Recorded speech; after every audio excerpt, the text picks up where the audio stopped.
Alright, we have a problem. Justin says in response to the machine how-to video, Master Effects automation.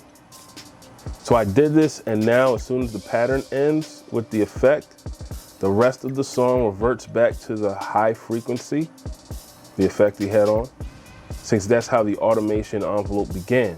Is there any way around this aside from including a filter pattern on each additional section in my arrangement?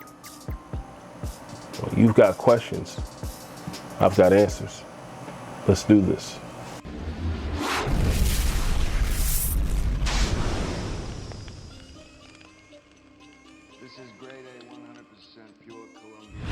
So check it out, here we are.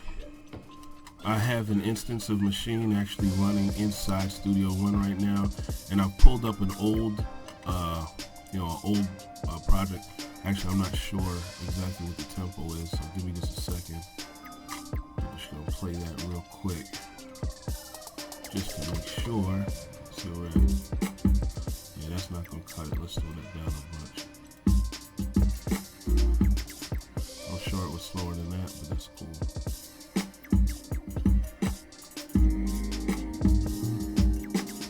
Dope. Hopefully you guys are okay with what you're hearing. I know, like, I didn't hook up your audio all extra nice for this event, but in any case, just stick with me for this one. I just want to show you real quick how this goes. All right. Now, the way how this works. All right. Right now we have. Let's look at these scenes. We'll go to scene 1 and scene 2. Scene. All right. Well, scene 1 and scene 3 really.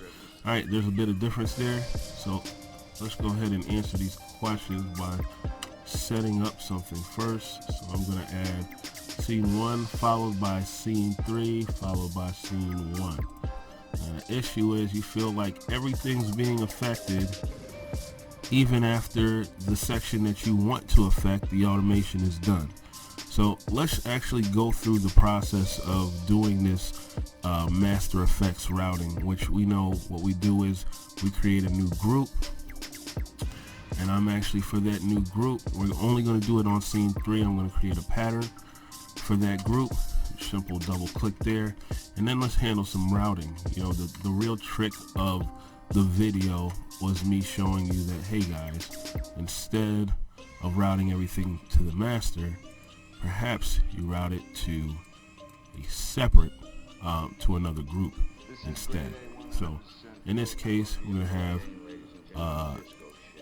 D1, group D1 is going to the master, and everybody else we want to send to group D1. Okay? Just give me a second here.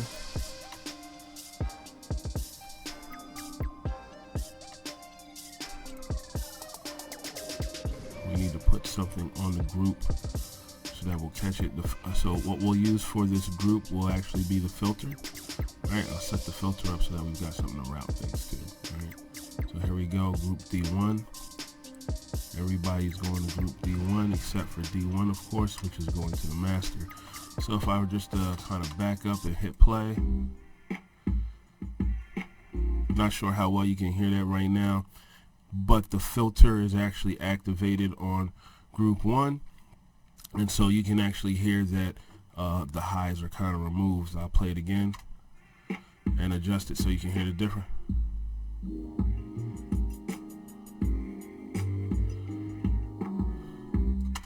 I just want you to be able to hear the relative difference because we're catching it through the speakers. I didn't do all the other routing this time around.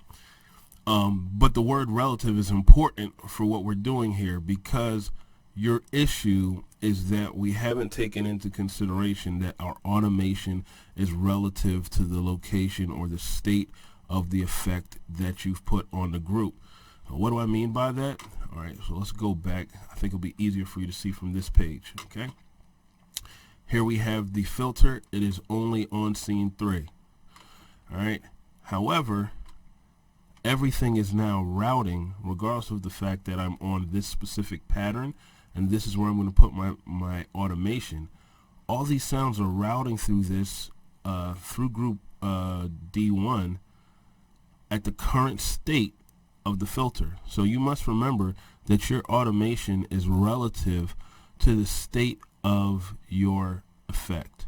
So if this were a reverb effect, in order to make sure that everything isn't being routed through this effect when I don't want it to, you know, like the times when there is no automation, then I would make sure instead of it being 100% wet at the start, that it'd be 0% wet. For this filter, I'm actually going to open it up all the way.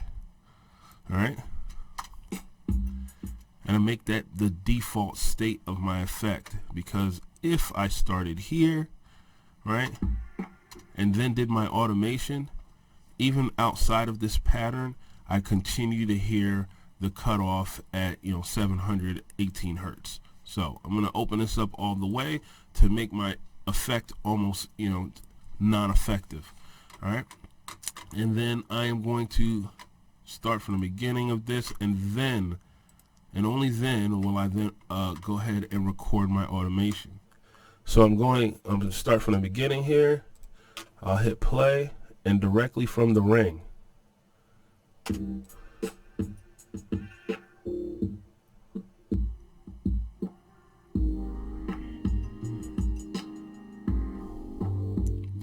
I'm just being a little dramatic with it, so you guys are aware of what's going on.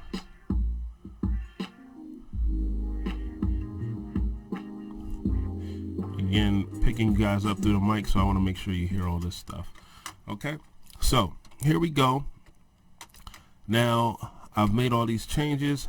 I go back and play it from the beginning. I hit play. You see my automation's recorded. Excellent. All right, so now what you want to make sure is that when you go back to the scene, that in the beginning it doesn't play the automation, or it doesn't take into consideration the filter, because you didn't want it to at the beginning of the song or when it switches over.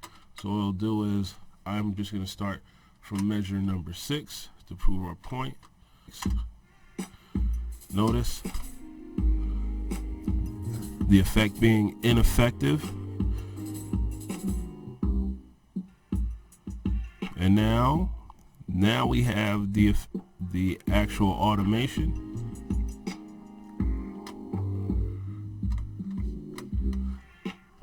And what we can count on is when we get back to scene 1, when our automation is over, all right, we're going to go back to the default state of our effect, which actually means that it's not engaged. And it's really just that simple.